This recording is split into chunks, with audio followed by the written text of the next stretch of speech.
Hello, and welcome to this episode of the Growing Up is Overrated podcast. My name is T, and I'm here with my friend and co-host, Jen. Life has a lot of ups and downs, and as we grow older, we have started to realize we can't always be happy about everything. There's a spectrum of emotions we all must experience and process other than just positivity. Today, we explore what toxic positivity is and how we face it in our daily lives. Now, into the podcast.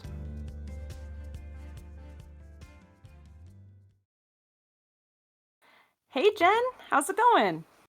Oh, it's going. Another week. I feel like I'm a YouTuber. Another week in my life has passed by. Day in my life. What I eat in a week. Oh, jeez. What's Outfit in of my the bag? day. Oh my god. I can't remember the last time I saw a what's in my bag outfit or like video. I never found them very amusing because I don't carry a purse.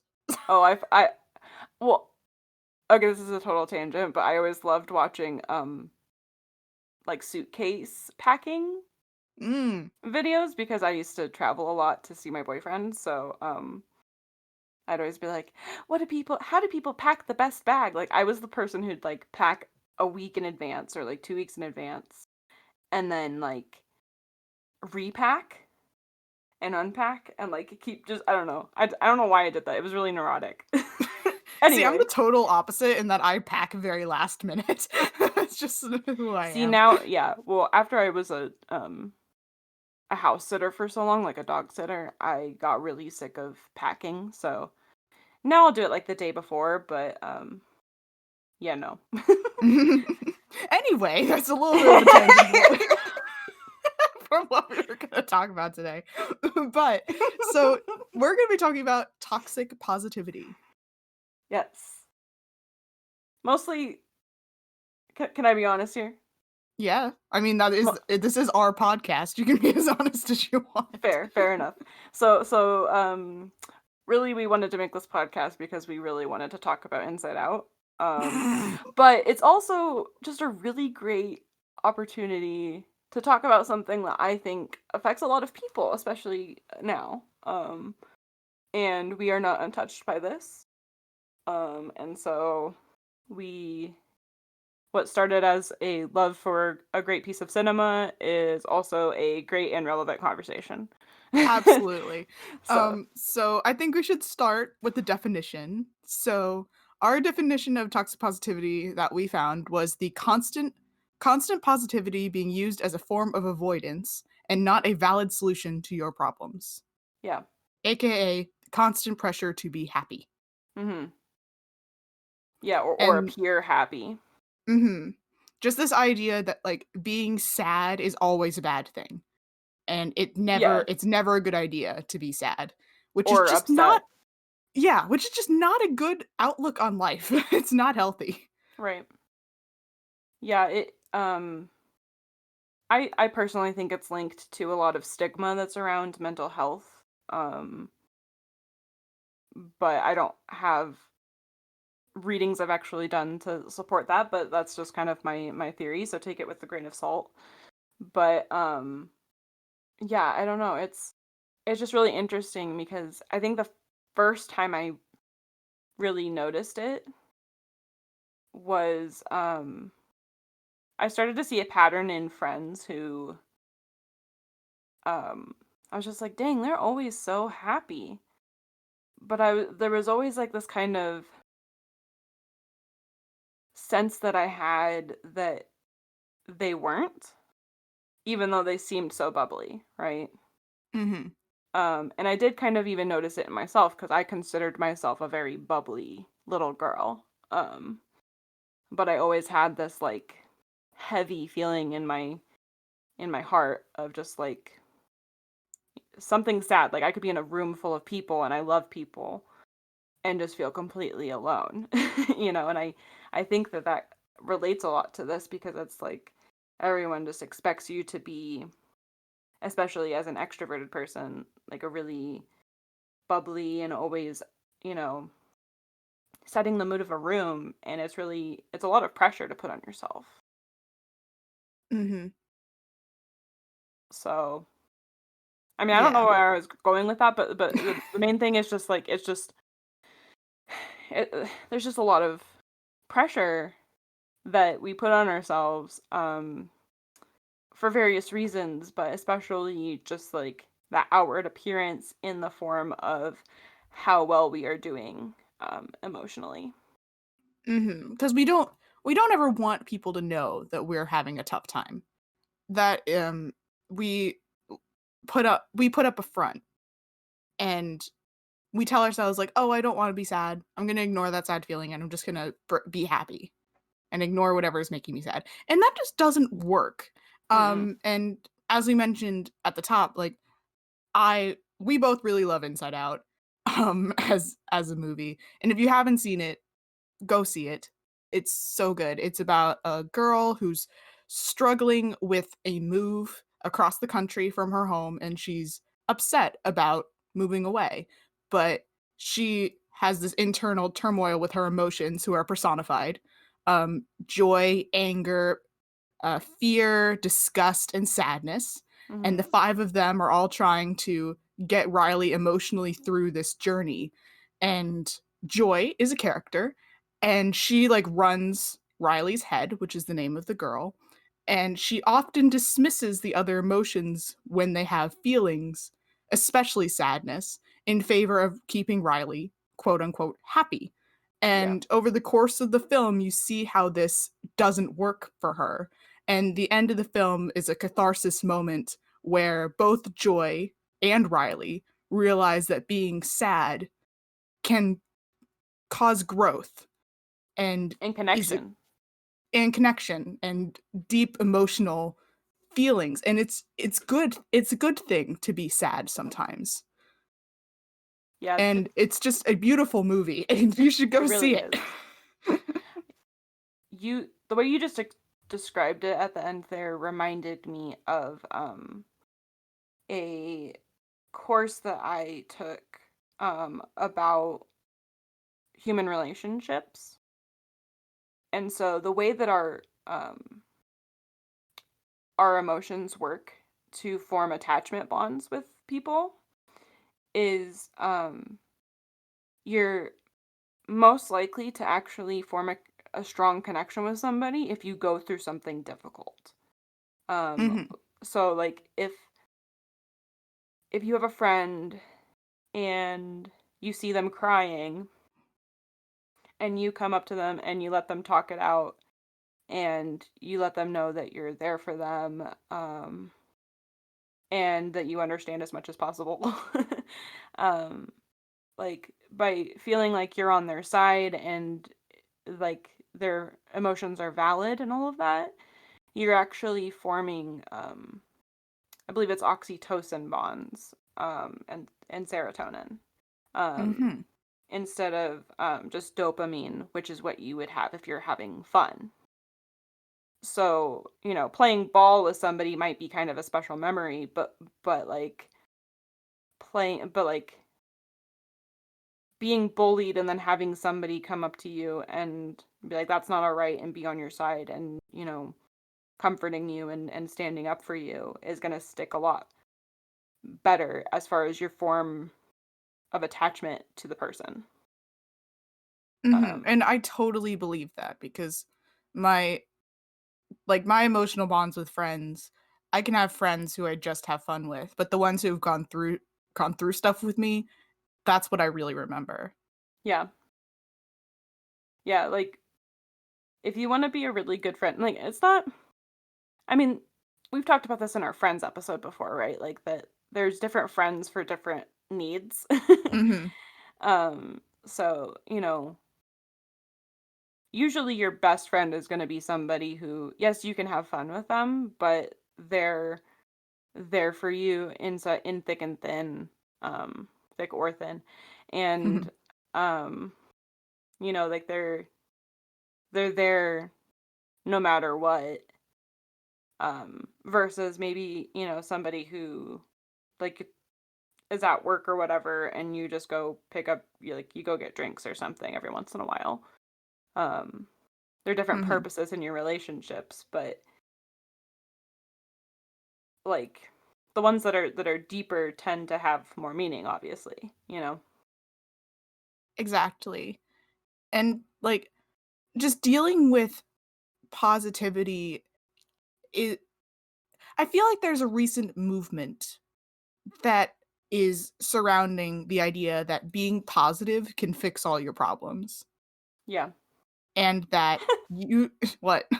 I just I just looked down at my laptop and I have two stickers. I have one that says radiate positivity and the other one says no bad vibes.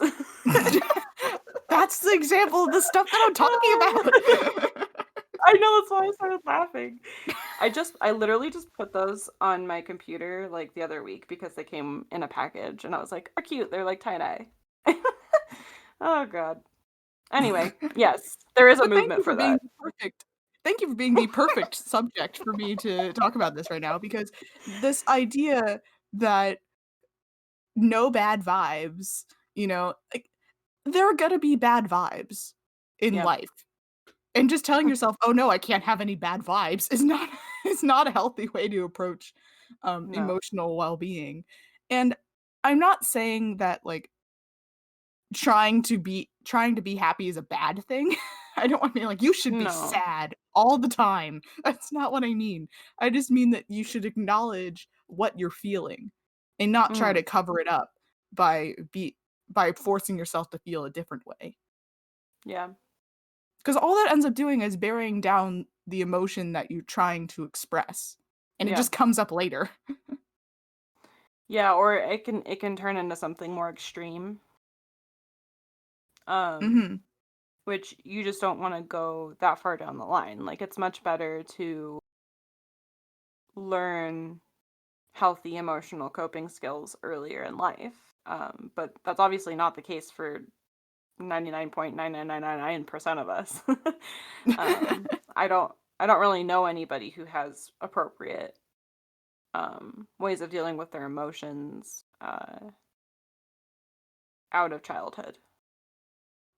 Well, Like, no, because one of the things that Inside Out does so well is expressing that how children often approach emotional issues, and that is that they try to be happy and they don't have the well, emotional they don't have the emotional depth that right, yeah, yeah, yeah. adults do. No, yeah, I wasn't saying I don't understand children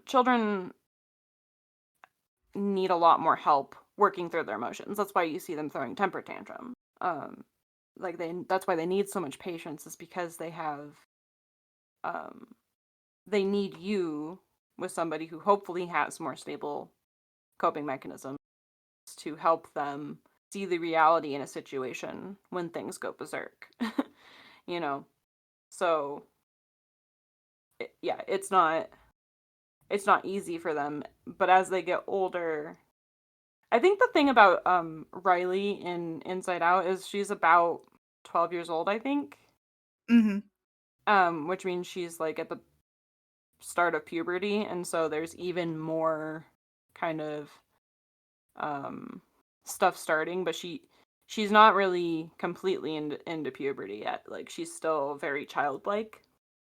They make a joke about that at the end of the movie, actually. Really? About yeah, there's, like, this puberty button that appears on the console, and they're like, "What is this?" Oh, that's right. That's right. That's right. That's funny. I forgot about that. Um, yeah, so like it makes sense that there's some, new emotions coming up for her and more sadness and her friends becoming a really core part of her life. Like that is that's challenging for a kid of that age because you're she's very attached to her family, but she's at an age where she's about to start looking more at her peers as a stronger sense of influence on her. And she Mhm. had all of her peers ripped away from her essentially by moving at that time. Yeah. Um, so I mean, yeah, it makes sense that w- when you're upset, you think, "Wow, I really hate feeling this way," right? Mhm. But I feel like I personally cannot feel truly happy until I've cried a lot of the time. Or I'll feel completely happy one day, and then I'll be like all of a sudden just one little pebble tips the scale. And I'm crying and very upset, and then I feel happy again. I'm sorry. Or at least comforted, What? Once you said this one pebble can tip the scale, all I could think of was that quote from Mulan, because now I'm thinking about kids' movies. This one grain of rice can tip the scale. I haven't watched that movie in so long. Oh my gosh, we need to have a Disney night. Why haven't we done that yet? But that I totally feel you with the like one small thing can ruin your entire day. But also one small thing can bring up your whole day. It Yes. really depends on how you're feeling at the moment. But being I forgot where I was going with this. Save me. Uh, um, you're thinking about kids' movies. I was, but it doesn't matter. Like you have to feel low. I know where I was going. You have to feel low to feel high. Yes, yes, If yes, yes. you are high all the time and not on drugs, we're not talking about that. If you are high all the time, then you are never going to understand what that really feels like. You Yeah, have to swing the other way to get the yeah, joy out of it. yeah. Yeah, like you think about the person who has everything on a surface level, right? Like they experience very little trauma. They have very happy childhoods. And then all of a sudden they meet somebody who doesn't grow up like them, who grows up with less than them, who has experienced trauma, and it opens up this whole new world to them to realize how good they have it when they maybe before were like, oh, I didn't get the newest toy, or I didn't get the newest this or something. I mean, this is a very superficial example, but Mhm. like I, it's it's just interesting to see how, in contrast, even other people's experiences can of emotions and of life can help open up your experience of what you have to be grateful for, and um just kind of give you another reference point to really gauge what your how appropriate your emotions are to a different event, you know? Mhm.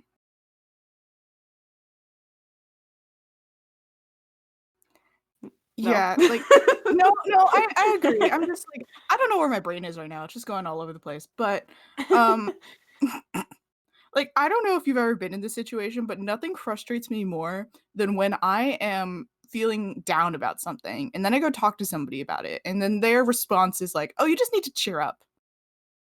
Mm, Like how that is that yeah. helpful No. to anybody? Thank you for pointing out that I don't feel good and I'm not being the perfection of to society right now. Thank you Yeah. so much. Did you know that the term pull yourself up by the bootstraps actually makes no sense? Well, I never really given it much thought, to be honest. It's because your bootstraps were not made for you to pull up your own bootstraps. Like technically like a bootstrap is made for somebody to help you. So like I think like the toxic positivity movement has really given it kind of coincides with the individualistic idea that we have in American and Western society, where you don't need anybody else, all you need is you. You need to make sure that you're happy, take care of yourself. Um, or it can also go into another way of everybody else uh, everybody else's needs are way more important than mine. And you see that a lot with medical people, especially nurses, um, where they burn out because they're so busy taking care of their friends, their family, their patients. They don't take care of themselves, and they end up by ignoring all of their, red flags that their body is telling them, hey, you need a break, or you need to, maybe you need to go to physical therapy because you have lower back pain or something like that. Like, they're so good at taking care of others, but they're not great at taking care of themselves because it's just way more important to seem happy and, And be there for their patients. yeah. I really Which is, admire nurses as people. They are, yes, like, very strong people.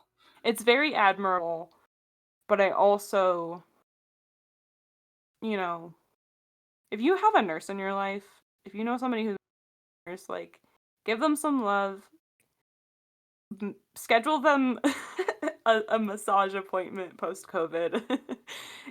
Like, get them some self-care because they need you to help them with that, likely. Mhm, Or and just they won't tell anybody who you. struggles with this. Yeah, they're not going to tell you, they're not going to ask for it most of the time. So um I think just more people kind of need to wake up and really observe what's normal for people in their lives. But that's a side tangent. It is, but it's fine. we're just we're not very focused today. No, I mean, but I had my first week of work this week. And so my brain's pretty fried. I've been like falling asleep before 10 o'clock. So I apologize. yeah, and I also had a very rough week at work in which I stayed late multiple nights, so we're both pretty tired. Um, Fun. but I mean, in terms of toxic positivity, like if we're gonna talk about this, we should talk about toxic positivity in the workplace because Yeah. it is never not okay to not be happy at work. I don't know if I I said mean, that right. It is never okay to not be okay at there work. you go. Yeah, I don't think you said it right the first time. Nope. I'll I try think it you again. added an extra negative. You know, I think that depends on where you're working because most of my jobs have been, and my new one is with a team of mostly women. We have one male on our team, and uh, everybody is just so open about how, like, if you say, "How are you doing?" They'll go, "Oh, not great. I just had to, you know, I had to be at the hospital all morning, or I had to, I have to refinance my house or something." Like, they're really honest about, like, what's going on in their lives, and I think that that's really great. But I've also been at jobs where it's like, "Oh yeah, I'm fine. How are you?" And I don't know. I've gotten to a point in my life where I'm not gonna sugarcoat things. If I'm not doing great, I want my team member to know because then they can understand where I'm coming from instead of just being pissed at me for not picking up my slack if I'm having a bad day, you know? Yeah. I I work in a more traditional Yes. office environment. Um, I work in technology, so my team is mostly men, Yeah. and they just don't get it in the same way. Um, Right. they're nice people. Like when I came to them and was like, "I'm a mess. Like I need some help." Like they did Mhm. help me, but they didn't really understand why I was feeling that way.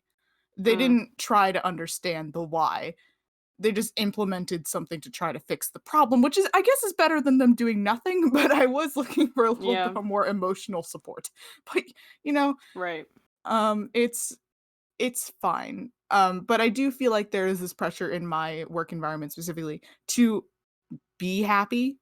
Um, like we do these end of week checklists that we Mhm. send to our managers. And in theory, I really like this idea because one of the questions is how are you feeling? Just straight up, how are you feeling? 1 through 10, Oh. how are you feeling? Um, You're like, and overwhelmed, overwhelmed. I did put that my first couple weeks, but Mhm. I put about a 7, but one time I put a 4, and my manager immediately wrote back and was like, "Why a 4? Why do you feel like a 4?" And Wait, so is a 4 bad or 4 is bad because, like, it's okay. a scale of 1 to 10, so he's like, "Why do you feel like a Yeah, yeah. 4?" And so I told him honestly why I felt like I was at a 4, but I felt like it was more of him asking, like, "Why aren't you feeling great?" more of an accusatory tone rather than oh, I'm concerned about you. How are you feeling? I mean, it could just be a tone thing. Mhm. Um, I don't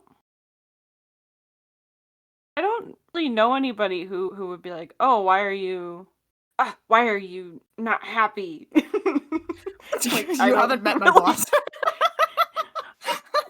He's not a real person. I don't believe he's a real person. Oh, he's a real person. He No. also when I approached him and said I have anxiety, he asked why. He asked why. But that's beside the point. Um, so like there there are some workplaces that are like toxic and don't really want to know why you're feeling a certain way, and they just want you to be good and they don't really care all that much. And that's just something you kind of have to accept and realize that you're not going to get emotional support from all places in your life. Maybe you're not going to get And it at work. try You have to get it from maybe other places. maybe try to find another job that will give you that need if you need it really bad. I Yeah, couldn't well, I what I couldn't work in an environment like you. I personally could never. Because I am just a big ol' softie. Um, I Well, I have friends. My friends are helping me. But That's true. um the main point is just that sometimes you may not get emotional support from all aspects of your life, and maybe you get some people who are toxically positive. Maybe you get some toxic positivity from people at work. And that's okay. You just have to learn to deal with it and get emotional support from other parts of your life. And this can go It from other Yeah, things too. Like if you have a friend who you know is just going to tell you to cheer up when you tell them about a problem, don't go to go them. to somebody else. Yeah, Talk to somebody else. that's not that's not their reason for being in your life. It's not for them, like, there's a reason there's, like, not to toot my own horn, but people like me who are gonna be your counselor friend. Like, Toot toot. toot toot. But, like, there's a everybody has a purpose, like a social purpose that they, like, fill in other people's lives. Because it's, like, naturally it's an innate part of their personality, and, so there's going to be people who are mom friends who are more attuned to how you're feeling, why are you feeling that way, let me validate your feelings, that kind of thing. And then there's gonna be people who are like, "Oh, do you want me to bring you some chicken nuggets? I don't know what to say. I'm uncomfortable with this." Like, you I've had know. people say that to me. I've had people be like, "Do you want me to bring you food?" Yeah, yeah, I have a friend and she always goes, "Do you want a hug and some chicken nuggies?" And I'm like, "Well, yeah, I do." But and some chalky milk, please. Um, you know, there's times to be a baby. It's fine. Mhm. But yeah, I don't know. It's really it's really important, yeah, like you said, to recognize that if you're knocking on a door and you're not getting what you need from that door, go to another door. Like, There are tons of other doors. There are so now, many doors. now I'm thinking of Monsters Inc. Anyway, um, This is just the animated kids movie episode. We're like Inside Out, Mulan, Monsters Inc. What else can we bring into this conversation? yeah. But yeah, I don't know. It's really tough. To be in a workplace where you're not. It's not okay for you to be you. Like when it's a more traditional space, and um if you are comfortable with staying in that work environment, and getting your emotional cookies from somewhere else, then great. But also, I want everyone to recognize that if you, like, hate your day-to-day life because you absolutely dread going into work every day, it's okay for you to consider other options. And you are not a failure just because something doesn't work out, whether that be a relationship, a job, any opportunity. Mhm. There's always something else that will work out. and that is maybe not going to be in the timeline that you thought, but it is important to recognize that, you know, your experience right now is just that, your experience right now. It's not forever, and that's okay.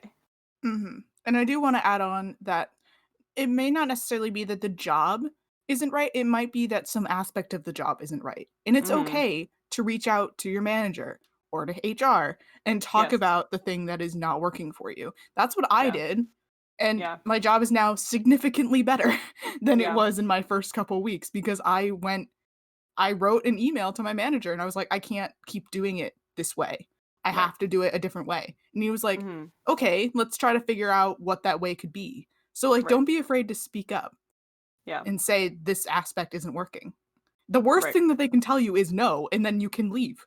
And then yeah, like Yeah. it definitely yeah, that's a good point. It is better to, or it's a good idea to try to resolve the issue within first. And if then it doesn't change and the answer is no, then you can start to look at other options. But I mean, that's what I did. Um, my last job, I started off and I was like, wow, this is so cool. I'm helping all these kids. I'm helping this school district, blah, blah, blah. And it just ended up becoming something that was not what I signed up for, and was very much, I felt like a glorified babysitter. And that's not what I wanted to do. And so my boyfriend encouraged me. He said, you you have a degree, you can be more than a glorified babysitter. Um, I'll support you and we will figure this out. And that was a very lucky thing that I had, to have such a supportive partner. Um, to be able to just leave my job. But it ended up giving me a job where, even though I've only been there for 1 week, I really feel that this is somewhere that I could see myself for quite a long time, because I really put in a lot of work in a year of really searching for what I do and don't want out of a job, right? Mhm. So that's a little job tangent. Um, It is, but it but it does connect back to this idea of people trying to be positive all the time. yeah, And that isn't and that it pops up in not just your social life. It right. can pop up in your work life too. Yeah. Yeah, yeah, it touches every human, honestly. Um, Mhm. the only the only people I think that maybe are like just kind of whatever about it are people who are always pessimistic, and they're just like, yeah, all these people who are who are who are always positive, like whatever, but they're not. I don't know. I don't know because I'm not that kind of person, but like I'm I more of a, thought I was. I tried to be that person in high school, didn't work. yeah, no, I've definitely had moments where my depression was really bad, where I was a little bit jaded like that, but I come off a little bit more snarky when I'm like that. And I don't know, I just find no place in, no, that's not true. Often I try to feel like there is no place for being that pessimistic, but I tend to be a person who's like lofty and dream oriented, and then tries to ground those dreams so that I can kind of like have a moment as a kite, if you will. I don't know why I'm having weird analogy today, but like, like I I end up being more of an optimist, but I bring that down to being realism. Whereas I think that you are also a realist, but you tend to be more on the skeptical side. Yes, I'm a skeptical realist. Yeah, you're a skeptical realist, and I'm an optimistic realist. Um, but I don't know. I think that's like kind of the importance of having people who are your friends who are different than you. and really acknowledging those differences. Just like Joy had to recognize the differences between her and sadness. Echo. So I think that just about wraps up that conversation. So T, what is making you happy this week? Well, besides a really great first week at work, today I got a new video game, and it's super adorable. It's called Cozy Grove, and it's just a very aesthetic game that is... People have been describing it as a mixture between Animal Crossing and Spiritfarer. I've never played Spiritfarer, but I like the art style, so I decided to pick it up because it was on sale for $1 off, which isn't that much, but it's fine. It's pretty cheap. It's like less than $15, so yeah, I'm tempted to try it out. It looks really cute. Yeah. What about you? Well, drum roll please. I got my vaccine today, earlier this afternoon. Yay! So I got the single shot one. I'm feeling good so far, and I'm just relieved that I have it and it's over and I can just start moving on with my life. I don't know what that means yet, but I can start pushing forward towards something. And this is probably the best, and it's caused me to do a bit of reflection, just to think about like where I've come in a year. You know, a year ago today, I was playing Animal Crossing in my room, like pretty scared, if I'm being honest with myself, and just it was not a happy time in my life. And now I'm like, you know, I have a job. It's not the best job, but I have a job in my field. I have new friends. I have this podcast that I never thought I would have.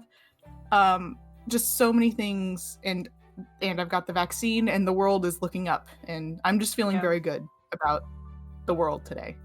Yeah, that seems to be like a common theme, because like we had a closeout conversation at work on Friday, and it was very much so like we were talking about how does everyone feel about COVID?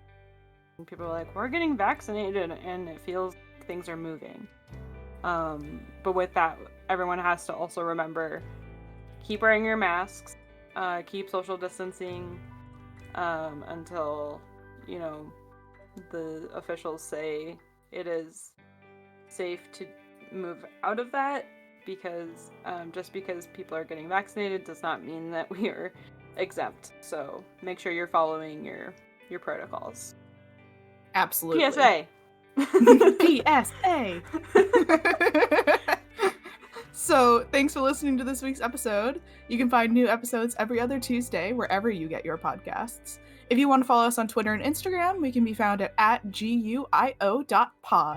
Please subscribe and leave us a review. It really helps us out. We hope you'll continue to listen to us, talk about our lives, and hopefully learn something about yourself too. And remember, growing up is overrated.